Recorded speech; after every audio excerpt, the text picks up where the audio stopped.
এই ড্রামার শুরুতে আমাদের গল্পের নায়িকা উইকে দেখানো হয়, আর উই হচ্ছে এই শপিং মলের মালিক। তার সব কিছু একদম গুছালো এবং পরিষ্কার পরিচ্ছন্ন চায়। তখন সে তার একটি শপের সেলফে ময়লা দেখতে পায় এবং ব্যাগগুলো অগোছালো অবস্থায় ছিল। এর জন্য সে শপের সেলসম্যানকে চাকরি থেকে বের করে দেয়। এরপর সে আরেকটি শপে যাওয়ার সময় একটি ছেলেকে দেখতে পায় এবং তার দিকে সে অবাক হয়ে তাকিয়ে থাকে।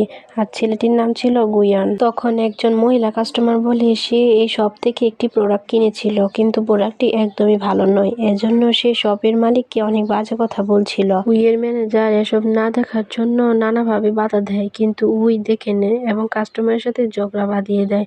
ঠিক তখনই আমাদের গল্পের নায়ক গুয়ান এখানে চলে আসে। সে কাস্টমারটিকে একটি অফার দেয় আর বলে আপনি আমাদের মলে শপিং এবং মেকআপ করলে আপনাকে বিশেষ ডিসকাউন্ট দেওয়া হবে। এই শুনে মহিলাটি তার ঝগড়া বন্ধ করে আর বলে এই সেলসম্যানটি অনেক স্মার্ট, সে কত সুন্দর করে এই সিচুয়েশনটি হ্যান্ডেল করেছে। উইয়ের ম্যানেজার বলে এই সেলসম্যানের নাম গুয়ান, সে আজই জয়েন করেছে এবং সে আগের কোম্পানিতে টপ সেলার ছিল। এরপরে সিনে দেখানো হয় এখানে নতুন এমপ্লয়ীদের জন্য একটি ওয়েলকাম পার্টি অ্যারেঞ্জ করা হয়েছিল। তখন এখানে উই অনেক বেশি ড্রিঙ্কস করে নেয় আর মাতাল হয়ে ছেলেদের ওয়াশরুমে চলে আসে। উই গুয়ানকে দেখে বলে তুমি কি আমাকে ফলো করছো? গুয়ান বলে এটা তো জেন্টস টয়লেট। উই দেখে সে সত্যি এখানে আছে। তখনই হঠাৎ সে গুয়ানের উপর পড়ে যায় আর মাতাল হওয়ার কারণে সে গুয়ানের বেল্ট খুলে নিয়ে যায়। গুয়ান তার পিছু পিছু আসে। তখনই উই তাকে জিজ্ঞাসা করে সকালে কেন তাকে সাহায্য করেছিল। তুমি কি আমাকে পছন্দ করতে শুরু করেছো নাকি? গুয়ান বলে আমি আপনাকে পছন্দ করি না, আমি শুধু সমস্যার সমাধান করতে চেয়েছিলাম। নেশা কেটে যাওয়ার পর উইকে ওয়াশরুমে দেখানো হয়। সে মাতাল অবস্থায় গুয়ানকে কি বলেছে তা ভেবে খুবই অকওয়ার্ড ফিল করছিল। এরপরের দিন মলে উই গুয়ানকে দেখে। তখনই সে দেখতে পায় গুয়ান একজন কাস্টমারের হাত ধরে প্রোডাক্ট দেখাচ্ছিল, যা দেখে উই জেলাস হয়ে বলে আমি এখানে সব জিনিস কিনবো। গুয়ান তাকে বাহিরে নিয়ে গিয়ে বলে এসব কেন করছো? উই বলে আমি তোমার সেলস বাড়াতে সাহায্য করছি। বলে সে গুয়ানকে মার্কেটিং ডিপার্টমেন্টে প্রমোশন দিতে চায়, কিন্তু গুয়ান তাকে মানা করে দেয় আর বলে আসলে আপনি আমাকে পছন্দ করেন, তাই আমাকে অন্য মেয়েদের সাথে দেখে জেলাস হচ্ছেন। তখনই শপের একজন এমপ্লয়ি ইউজির সাথে কাস্টমারের ঝগড়া লেগে যায়, তাই গুয়ান তার সমাধান করতে ভিতরে চলে আসে। উই মনে মনে বলে পৃথিবীতে এই একমাত্র ব্যক্তি যে আমাকে রিজেক্ট করেছে। পরবর্তী সিনে উইকে জিমে দেখানো হয়। তার জিম ট্রেনার আর বন্ধু ইয়ং তাকে পছন্দ করে। সে সবসময় তাকে পটানোর নতুন নতুন টিপস অ্যাপ্লাই করে। প্রতিদিনের মতো আজও যখন সে তাকে ইমপ্রেস করার চেষ্টা করছিল, তখনই উই রেগে যায়। ইয়ং উইকে জিজ্ঞাসা করে তুমি আজ এত রেগে যাচ্ছ কেন? উই বলে শপিং মলে একজন নতুন এমপ্লয়ি এসেছে, সে নিজেকে অনেক বেশি হ্যান্ডসাম মনে করে, তাকে উচিত শিক্ষা দিতে হবে। তারপর সিনে দেখা যায় মলে ইউজি আর আরেক এমপ্লয়ি উইয়ের সম্পর্কে কথা বলছিল।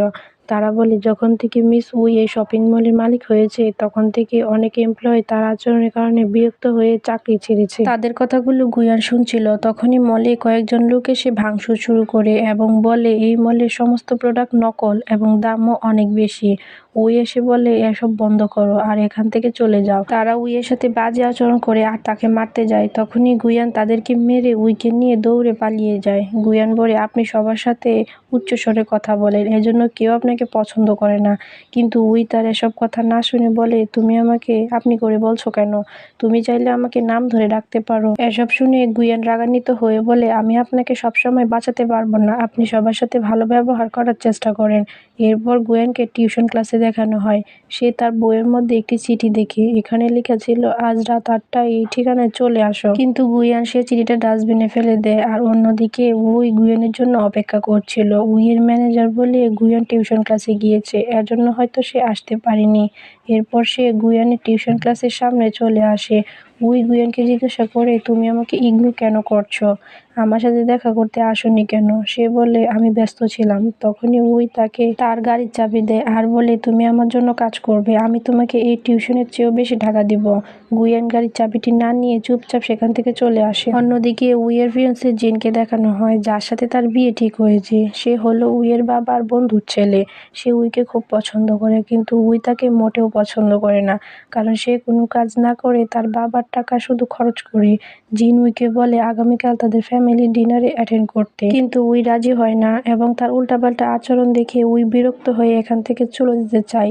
তখনই সে উইকে একটি উপহার দেয়। উপহারটি ভুলবশত নিচে পড়ে যায় এবং একই সময়ে একটি গাড়ি এসে তা নষ্ট করে দেয়। এতে জিনের খুব মন খারাপ হয় আর তখন উই বাধ্য হয়ে বলে আগামীকাল সে ডিনার পার্টিতে অ্যাটেন্ড করবে। পরদিন উই মলে ঢুকতেই গুয়ান তাকে দেখে তার সাথে কথা বলতে যায়, কিন্তু তার আগেই জিন চলে আসে আর বলে তুমি কাল বলেছ আমার সাথে ডিনার পার্টিতে যাবে, তাই উইয়ের অনিচ্ছা সত্ত্বেও তার সাথে পার্টিতে যেতে হয়। এরপরের সিনে আমরা দেখতে পাই জিনের পরিবার এবং উইয়ের পরিবার একসাথে ডিনার করছিল এবং তারা তাদের ব্যবহৃত জিনিসের ব্রেড নিয়ে কথা বলছিল, যা শুনে উই বিরক্ত হয়ে এখান থেকে চলে আসে এবং গুয়ানকে বলে আমি চাই তুমি আমার বয়ফ্রেন্ড হয়ে যাও। গুয়ান বলে আমি আগেই না করেছি। উই বলে মাত্র 1 মাসের জন্য, তারপর তোমায় আমি এই মলে ম্যানেজার বানিয়ে দিব এবং বছরে 15 দিন ছুটি দিব। এসব শুনেও গুয়ান না করে। তখনই উই তাকে বলে 2 দিন সময় দিলাম, আমাকে ভেবে জানাবে। পরে সে গাড়ি থেকে দেখতে পায় গুয়ানকে একটি মেয়ে জড়িয়ে ধরেছে। পরবর্তী সিনে এই মেয়েটিকে গুয়ানের সাথে দেখানো হয় এবং এই মেয়েটি হচ্ছে গুহি, সে গুয়ানের ছোট বোন। আর তাদের কথা শুনে বোঝা যায় তাদের বাবা ঋণগ্রস্ত ছিল, যা তাকে পরিশোধ করতে হবে। তাই সে দিনরাত কাজ করে আর গুহির ইচ্ছা ছিল সে অ্যাব্রোডে গিয়ে পড়াশোনা করবে, কিন্তু স্কলারশিপ না পাওয়ায় তার মনটা খারাপ হয়ে গিয়েছিল। তখনই গুয়ান বলে তুমি মন খারাপ কেন করছো, আমি তোমাকে অবশ্যই পড়াশোনার জন্য অ্যাব্রোড পাঠাবো। অপরদিকে জিমে উই আর ইয়ংকে দেখানো হয়, যেখানে উইকে ইয়ং পটানোর চেষ্টা করছিল। তাই সে বলে আমি গুয়ানকে পছন্দ করি, তুমি এসব বন্ধ করো। ইয়ং বলে যাকে পছন্দ করো তার সম্পর্কে কি জানো, হয়তোবা তার গার্লফ্রেন্ডও রয়েছে। এ শুনে উইয়ের গতকালের কথা মনে পড়ে যায় আর ইয়ংকে বলে কিভাবে তার সম্পর্কে জানবো। ইয়ং বলে ফ্যামিলি পিকনিক অর্গানাইজ করো, এখানে এসে যদি তার পরিবারের সাথে তোমাকে পরিচয় করিয়ে দেয় তাহলে বুঝতে পারবে সে তোমাকে পছন্দ করে। পরদিন উইকে তার ফ্রেন্ডের সাথে পিকনিকে দেখানো হয়, যেখানে গুয়ানের কেউই আসেনি। তখন উই তাকে জিজ্ঞাসা করে তোমার সাথে কেউ আসেনি কেন, আর তুমি কি কাউকে পছন্দ করো? গুয়ান বলে তাতে তোমার কি। তারপর তারা সবাই গেম খেলছিল, খেলা শেষে তারা গিফট নিচ্ছিল। তখন গুয়ান উইকে না দেখে তাকে খুঁজতে শুরু করে। যখন তাকে খুঁজে পায় তখন তাকে রেল স্টেশনে বসে ড্রিঙ্কস করতে দেখে। গুয়ান কাছে আসতে উই বলে আমি কি এতটাই বদমেজাজি যে কেউ আমাকে পছন্দ করে না, আমি এই শপিং মলের দায়িত্ব থেকে রিজাইন নিয়ে নিব। গুয়ান বলে তুমি যেরকম আছো তেমন ভাবেই ঠিক আছো।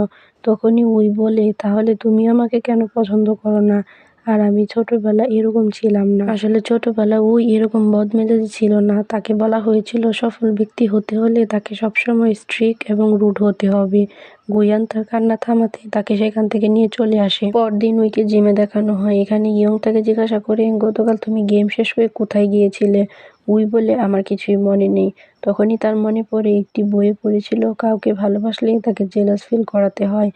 এরপর মলে জিনকে দেখানো হয়, সে উইকে ফুল এবং ডায়মন্ডের নেকলেস উপহার দেয়, কিন্তু বক্সের নেকলেস ছিল না। দোকানদার জিনকে বলে তুমি যে টাকা দিয়েছো সেই টাকা দিয়ে শুধুমাত্র এই বক্সটাই হবে। তখন তার ড্রাইভার তার কাছে ভাড়া চায়। এখানে গুয়ান উপর থেকে এসব দেখছিল আর হাসছিল। আসলে উই গুয়ানকে জেলাস ফিল করাতে চেয়েছিল, কিন্তু জিনের এরকম আচরণে সে রেগে এখান থেকে চলে আসে। তারপর সে গুয়ানের শপে কসমেটিক কিনতে আসে। গুয়ান তাকে বলে তোমার এসব করার কোনো প্রয়োজন নেই। তখনই জিন বলে আজ রাতে আমার সাথে ডিনার করবে, কিন্তু উই না করে দেয়। জিন তাকে বারবার রিকোয়েস্ট করে। তখন উই গুয়ানের হাত ধরে বলে আমি গুয়ানের সাথে আজ রাতে ডিনার করব, তাই তোমার সাথে যেতে পারবো না। জিন উইকে জোর করে এখান থেকে নিয়ে যেতে চায়, কিন্তু গুয়ান তাকে বাধা দেয়। জিন গুয়ানকে বলে তুমি কে আমাকে বাধা দেওয়ার। গুয়ান বলে আমি তার বয়ফ্রেন্ড। যা শুনে জিন তাকে চড় মারে। তখন শপের ভিতরে এবং বাহিরে মানুষ সবকিছু রেকর্ড করছিল, তাই জিন সেখান থেকে চলে যায়। পরদিন উই গুয়ানের টিউশন ক্লাসে এসে জানতে পারে গুয়ান অসুস্থ, তাই তার বাসায় চলে আসে। উই গুয়ানকে জিজ্ঞাসা করে তুমি আমাকে কেন বলনি তুমি অসুস্থ, এই অসুস্থ শরীর নিয়ে কেন কাজ করছিলে, আর আজ থেকে সুস্থ হওয়া পর্যন্ত তোমার ছুটি। তারপর সে ইউটিউব দেখে গুয়ানের জন্য চিকেন স্যুপ রান্না করে এবং বলে তুমি প্রথম ব্যক্তি যার জন্য আমি রান্না করেছি। তখন গুয়ান স্যুপটি মুখে দেয়, তার খাওয়া দেখে উই একটু টেস্ট করে আর বুঝতে পারে খাবারটি অনেক জঘন্য হয়েছে। তারপর উই যখন রুম থেকে বাহিরে আসে তখন গুহিকে দেখে সে রেগে যায় আর বলে তোমার বয়ফ্রেন্ডের প্রতি খেয়াল রেখো আর সুস্থ হলে তাকে কাজে আসতে বলবে। গুহি তার অ্যাটিটিউড দেখে বলে, আপনি নিশ্চয়ই মিস উই, আসলে সে আমার ভাই। এই শুনে উই অবাক হয়ে যায়। এরপর সে ইয়ংকে সবকিছু বলে কান্না করছিল। তখনই আবার তার সেই বইয়ের কথা মনে পড়ে যায়। পরদিন উই গুয়ানের শপে এসে তাকে দেখে গুয়ান তার কাছে আসে, কিন্তু উই তার সাথে কথা বলে না, বরং ইউজিকে বলে, তুমি রেডি হয়ে যাও, তোমাকে নিয়ে মলে প্রমোশনাল শুটিং এ যাব। তখন গুয়ান আবারও তার সাথে কথা বলতে আসে, কিন্তু ইয়ং তাদের দুইজনের মাঝে চলে আসে। গুয়ান বলে, আমি তার সাথে জরুরি কথা বলবো, তাই তুমি এখান থেকে চলে যাও। তখনই উই ইয়ং এর হাত জড়িয়ে ধরে এখান থেকে চলে যায়। সন্ধ্যায় উই যখন বাড়ি যাচ্ছিল, তখন গুয়ান বলে, তোমার সাথে আমার জরুরি কথা আছে, এবং তাকে তার বাড়ি নিয়ে আসে, তার জন্য ভালো ভালো খাবার রান্না করে। গুয়ান উইকে বলে, তুমি কারোর জন্য বদলে যেও না, তোমার এই অ্যাটিটিউড তোমার কাছে শুট করে। আসলে আমি আগে থেকে তোমাকে পছন্দ করতাম না, কিন্তু এখন আমি তোমার প্রেমে পড়ে গিয়েছি। তুমি কি আমার গার্লফ্রেন্ড হবে? এসব শুনে উই ভাবে সে হয়তো স্বপ্ন দেখছে। পরবর্তী সিনে গুহি বাসায় এসে একটি ওয়ালমেট দেখতে পায়, যা দেখে সে খুশিতে নাচতে থাকে। তখন এখানে 2টি প্লেট দেখতে পায়। তখন সে গুয়ানকে জিজ্ঞাসা করে, বদমেজাজি উই এখানে এসেছিল তাই না? গুয়ান বলে, প্লিজ তুমি তাকে এসব বলো না, সে এখন আমার গার্লফ্রেন্ড, আর এই ওয়ালমেটটা সে তোমাকে গিফট করেছে। কিন্তু এখানে গুহি রেগে এখান থেকে চলে যায় আর বলে, আমি এখানে আর আসবো না, আমি আজ থেকে হোস্টেলে থাকবো। এর পরের দিন তারা ঘুরতে আসে। যখন তারা স্পটটি ঘুরে দেখছিল, তখনই তাদের উপর মৌমাছি আক্রমণ করে আর তারা পালাতে থাকে। তখনই গুয়ান মুখে আঘাত পায়। উই তাকে যত্ন সহকারে ব্যান্ডেজ করে দেয়। রাতে গুয়ান উইয়ের রুমে যেতে চায়, কিন্তু দরজার সামনে এসে সে নক না করে চলে যাচ্ছিল। তখনই উই চিৎকার দিয়ে দৌড়ে ঘর থেকে বাহিরে চলে আসে আর বলে, আমার রুমে ককরোচ। তখনই গুয়ান তার রুমে এসে ককরোচটি মেরে ফেলে। তখন উই তাকে জিজ্ঞাসা করে, তুমি এত সহজে সবকিছু সমাধান করো কিভাবে? তোমার সাথে থাকলে মনে হয় পৃথিবীতে কোনো সমস্যাই নেই। গুয়ান বলে, আমি ছোটবেলা থেকে এরকম ছিলাম না। মা মারা যাওয়ার পর বাবা আমাদের ছেড়ে চলে যায়। সংসারের দায়িত্ব পালন করতে গিয়ে মানুষের সাথে কিভাবে ডিল করতে হয় তা শিখে নিয়েছি। পরদিন সকালে ইউজি এসে বলে সে অসুস্থ, তাই শুটিং করতে পারবে না, কারণ সে জেনে গিয়েছিল তাদের মধ্যে অ্যাফেয়ার চলছে। তাই তাদের মধ্যে বন্ডিং বাড়াতে তারা বলে এই শুটিং এ যেন সে করে। উই রাজি হয়ে যায়। শুটিং এর সময় ফটোগ্রাফার তাদের ছবি একসাথে তুলছিল না। তখনই উই ফটোগ্রাফারের চোখ দেখে বুঝতে পারে সে হচ্ছে জিন। উই তখন জিনকে বলে, তুমি আমার পিছু করছো কেন? জিন বলে, আমি তোমার ফিয়ন্সে, তাই তুমি আমার সাথে এভাবে কথা বলতে পারো না। উই বলে, আমি তোমার ফ্যামিলি ফ্রেন্ড, এজন্য এসব কিছু এতদিন সহ্য করেছি, তাই এখন এখান থেকে চলে যাও। পরবর্তী সিনে উই আর গুয়েনের ফটো পুরো শহর জুড়ে দেখাচ্ছিল। ইয়ং ফটোগুলো দেখে খুবই মন খারাপ করে। পরের সিনে দেখতে পাই গুয়ান গুহিকে উইয়ের সাথে দেখা করাতে শপে নিয়ে এসেছিল। গুহি তার ব্যবহারের জন্য উইয়ের কাছে ক্ষমা চায়।